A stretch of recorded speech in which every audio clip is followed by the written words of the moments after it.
Good afternoon to you viewers and subscribers, and welcome to another video. I trust that this video finds you in good health. Therefore, as promised, I'm going to be continuing with my concrete design mix series. I have said to you in my previous videos that I'm going to be looking at the moisture content, the air content, the slump, and the temperature. But in this video, I'm going to be presenting to you the moisture content. So after a few, I will be getting right into the video. Welcome to this segment of my presentation. And as promised, I'm going to be talking to you about moisture contents as it relates to concrete mix design. In this presentation, I am going to be breaking up the presentation into two parts. The first part, I'm going to give you a background theoretical knowledge of what is moisture content.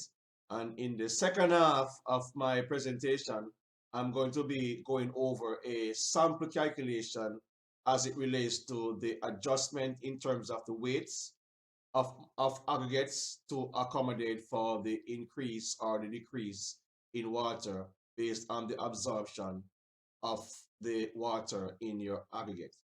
Now, there are 5 different types of aggregates conditions, and they are oven dry, they are saturated surface dry, or SSD, as it is better known or referred to. There's air condition, there is wet condition, and there is wet with absorption capacity. Now, what is oven dry? Oven dry is when all the moisture from the aggregate is removed by heating it in an oven at 105 degrees Celsius for approximately 24 hours, better known as 1 day. And this is when all pores are empty of water, and under this condition, all moisture is totally removed from the aggregate. There is the saturated surface dry, and I must point out to you that my calculation for the second part of this presentation is going to be saturated surface dry. I'm going to be doing the calculation based on saturated surface dry. So saturated surface dry, this is when no film of water on the surface of the aggregate is present. All pores of the aggregates are filled with water. Aggregates in this condition will not contribute free water nor absorb water from the concrete mix. And the reason the saturated surface dry will not absorb water from the concrete mix is that the pores of the aggregates is already filled with water. So there's going to be no room for any water absorption. I will be getting into the practical aspects of this when I'm doing my calculation. There is air dry, where all moisture is removed from the surface of the aggregates. That means the surface is totally wiped clean, or there's no water present on the surface. Internal pores are partially filled with water. That means all the pores are not filled. There's some percentage of the aggregates that has water, and there's another percentage without water. This aggregate will absorb water from the concrete mix, which will evidently affect the workability of the concrete mix unless calculated adjustments are made to the aggregates and water batch weights. And the reason for this is that the aggregates, when it is air dry, there's going to be some portion of the aggregates that are filled with water, and there's going to be another portion of the water of the aggregates which is going to be void of water. So that portion which is empty of water is going to absorb water from your concrete mix, and that is going to affect the workability of the concrete. You're going to see a more practical aspect of this when I'm doing the calculation. Now there is wet weights, where all the pores of the aggregates are totally filled with water, along with a film of water on the surface of the aggregate. So this is when your aggregate, is stored outside and you have consistent rainfall over a period. Let's say, for argument's sake, you have rainfall for at least a half a day or a day that allows the water to be absorbed into the aggregates as well as the outer surface of the aggregates, which are going to be wet. So that is really wet weight. And finally, there is wets with absorption capacity. Free or surface moisture on the aggregates, but the aggregates are not saturated with water.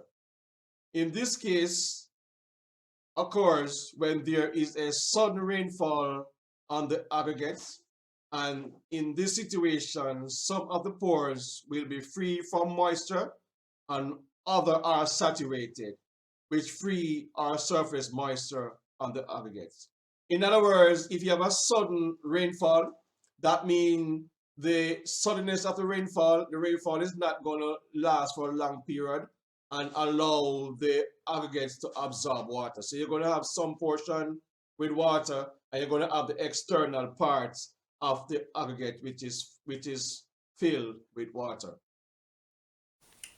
Welcome to this segment of my presentation, where I'm going to be taking you through the moisture content calculation based on saturated surface dry.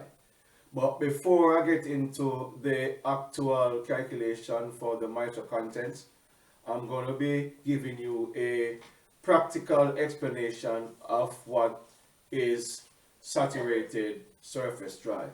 So imagine this is an aggregate.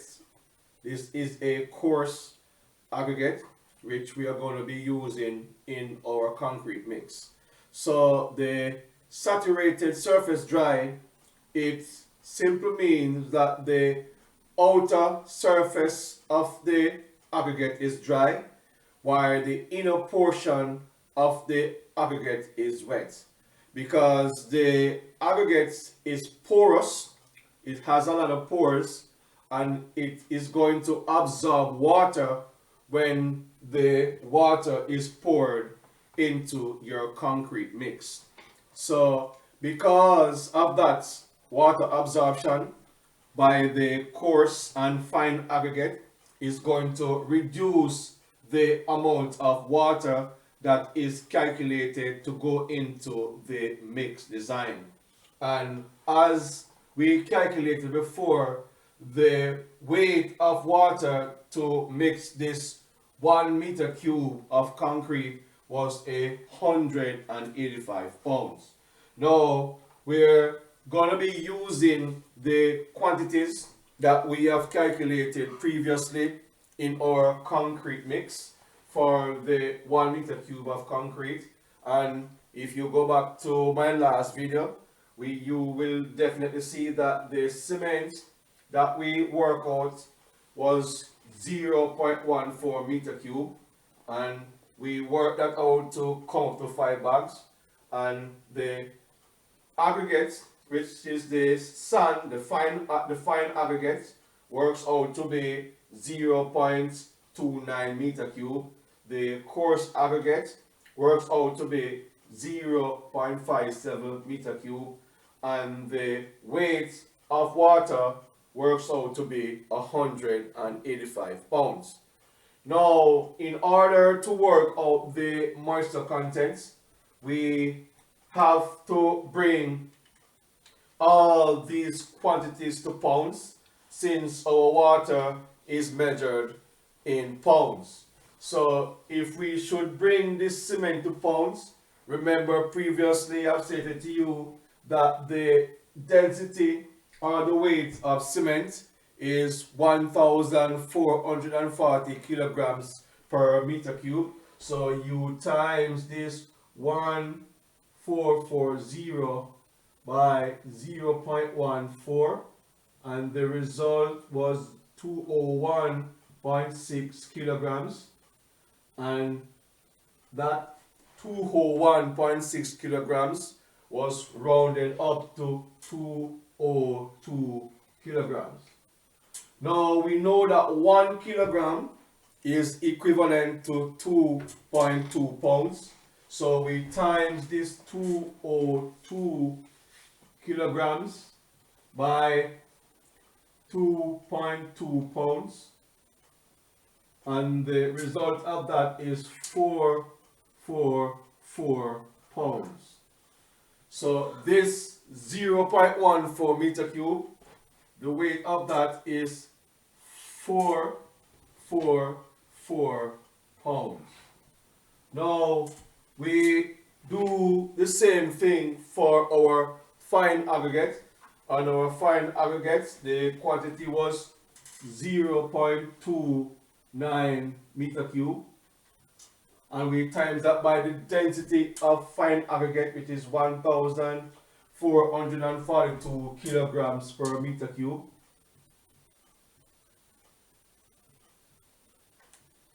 And the result of that was,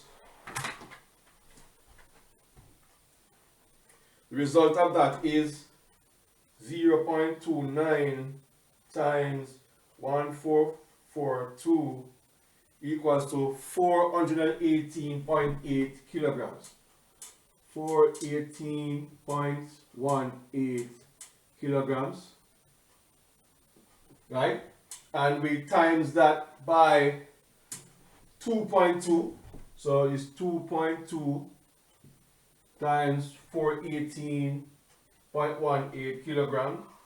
So 418.18 times 2.2, that works out to be 919.99 pounds, and we rounded up this 919 to be 920 pounds.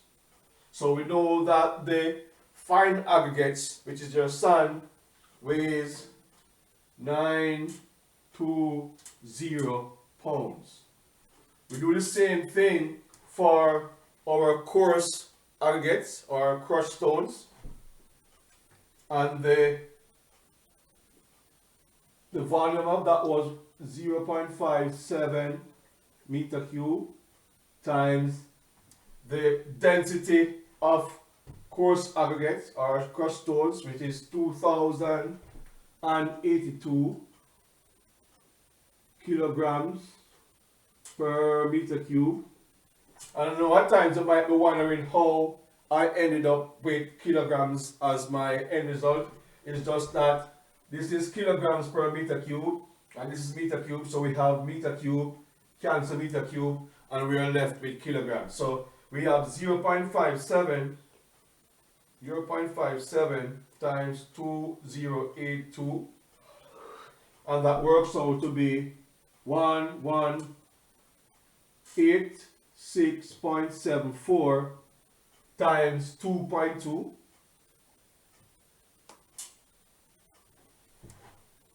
times 2.2, and the result of that is 2610.83, and we rounded up this 261083 to be 2611 pounds. So this is really 2611 pounds. So here we have it.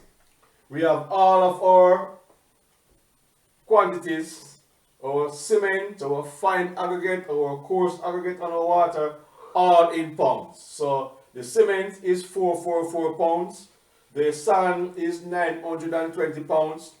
The coarse aggregate is, our crushed stones is 2,611 pounds, and our water is 185 pounds. So we can actually go into the calculation for our moisture content. Now, this is a table which I come up with, and we have the mixture in one column, cement, sand, stones, water, and the batch weight, as we just calculated, the cement was 444 pounds, the sand was 920 pounds, the coarse aggregate or stones was 2,611 pounds, and the water was 185 pounds. Now, the absorption rate for cement, there's no absorption rate for cement, so we ended up with a dash. And the absorption rate for your sand is 0.55%, and the absorption rate for your coarse aggregate is 1%. So I should have mentioned that to you earlier, that the absorption rate of sand is 0.55%, and the absorption rate for your coarse aggregate is 1%.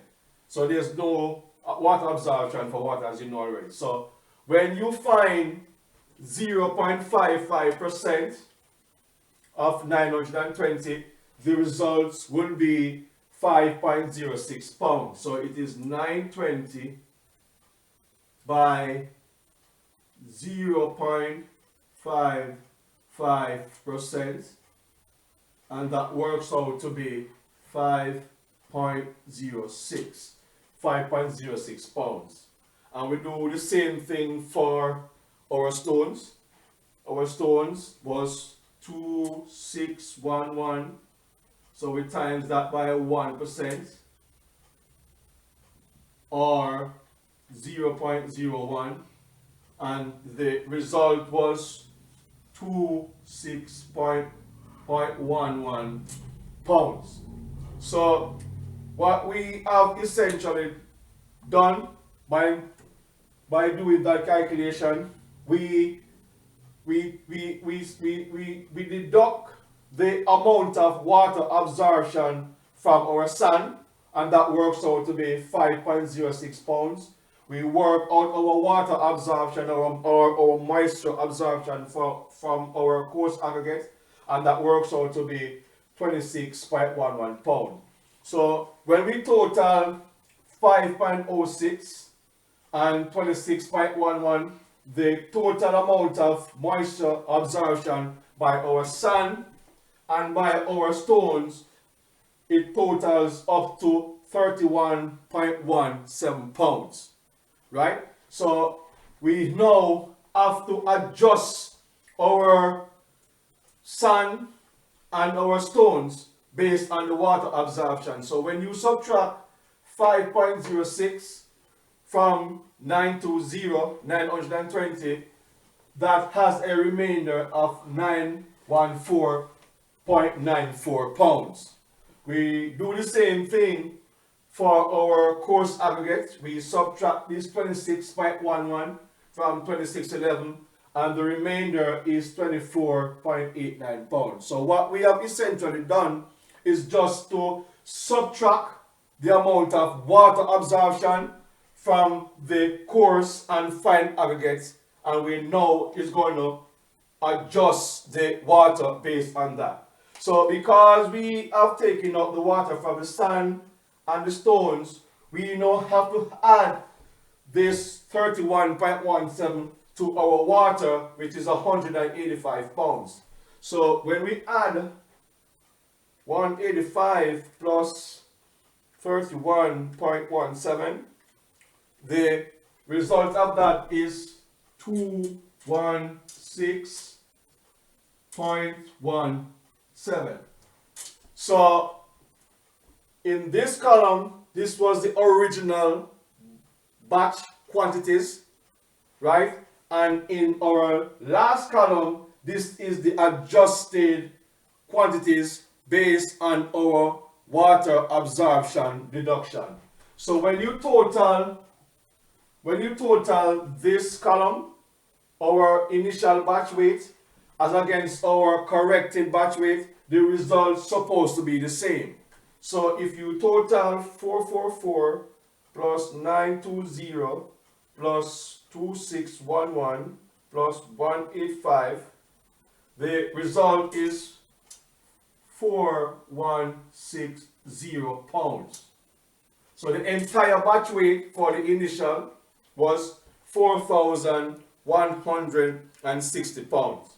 So we're going to total our adjusted batch weight now, and we're supposed to end up with the same pound weight here in terms of pounds. So it is 444 plus 914.94 plus 2584.89 plus 216.17, and the result is 4160 pounds.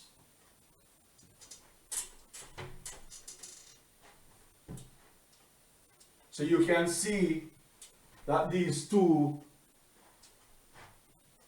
comes back to the same weight. So all we have done is just adjust the weight of the sand and the stone by removing the amount of water absorption from the sand and the stone, and the result of that we add it back to our initial weight of water, which comes out to be 216.17 pounds. So that is it for this part of the presentation. I know the calculation might have been challenging for some people, but I've said before, if you have any questions, you can just shoot me a comment in the comment section, and I will be happy to answer your question. And don't remember, if you're watching the channel for the first time, to subscribe. Make sure you like the video, share the video, and next week I'm going to be looking at another calculation for water absorption. I think I'm going to be looking into the wet weight water absorption. So that is it for this video. Take care, and I will see you in another video upload. Thank you.